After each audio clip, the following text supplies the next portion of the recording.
Hey everyone, it's Epoch here, and welcome to my response video to this week's comic book cover challenge set by Alan at Comic Collector Geek. This week's challenge was hand covers, so we're going to take a look at some of the top 10 hand covers that I've picked out for my collection. Let's have a look. Before we dive into the top 10, we have an honourable mention, which is the Amazing Spider-Man number 67. The reason I haven't included this in my top 10 is because fellow participant and YouTuber BlackBoxedSilverandBronze included this as his number one pick, and what I'd like to do for these challenges is try and pick 10 covers that other participants haven't chosen, so that way everyone gets to see more covers, which I think is cool. So let's dive into the top 10 proper. Coming in at number 10 is Domino Hot Shots number 3. I thought this was an interesting cover. Here we have the hand reached out holding some kind of cosmic grenade. I can't remember, it's been a while since I've read this. And then everyone kind of looking on concerned. So that's Domino Hot Shots number 3.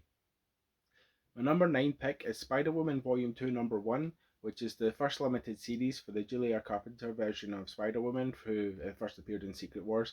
I just thought this was a really cool cover. She's kind of battle damaged there with her hands stretched out to the reader to let you know that she's ready for battle. So I thought that was a cool cover. Spider-Woman Volume 2 number 1. Coming in at number 8 is Gen 13 number 73. I just thought this was a really interesting cover. It's kind of the outstretched palm with sort of lightsaber fingernails ready to claw the people in front of her. So I thought it was a really interesting take on the hand ready for attack. So that's Gen 13 number 73. Coming in at number 7 is The Walking Dead number 127, which is just one of those classic zombie covers with the hands reaching up, clawing towards their next meal. And this is also a fun one as well, as it's the first appearance of Magna and her crew, so Yumiko and Connie and the other guys there, and a cover appearance for them as well. So that's The Walking Dead number 127.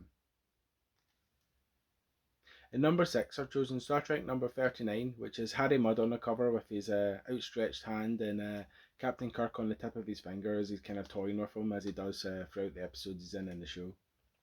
So this is Star Trek number 39. And number 5 is Green Arrow Volume 3 number 19, which I thought was a really cool cover, as it has the Green Arrow's kind of arrow firing straight at the power ring of the Green Lantern, and we know the kind of history that these two guys have together. So yeah, it's Green Arrow Volume 3 number 19.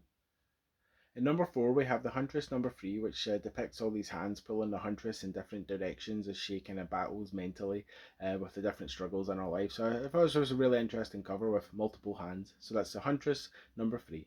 In number 3 we have Supergirl number 17 from the new 52 run. I just thought this was an interesting cover because the perspective on this one is different. Normally you have the kind of fists coming out of the page, but this one it has Supergirl's fists flying towards Wonder Woman, who's ready for a fight. So that's Supergirl number 17 from the new 52 run. My number 2 pick is the Fantastic Four number 258, which easily could have been the number 1 pick. It shows Doctor Doom's hand kind of ripping through the page of the cover of the Fantastic Four comic, and sort of behind that you can see the front page of the comic below. If this comic had come out in the 90s, this would have easily been a die cut cover, which would have made it even cooler. But yeah, so this is the Fantastic Four number 258 with Doctor Doom's hand ripping through the page. My number 1 pick is The Amazing Spider-Man number 251. This is a comic that immediately came to mind when I watched Alan's challenge video.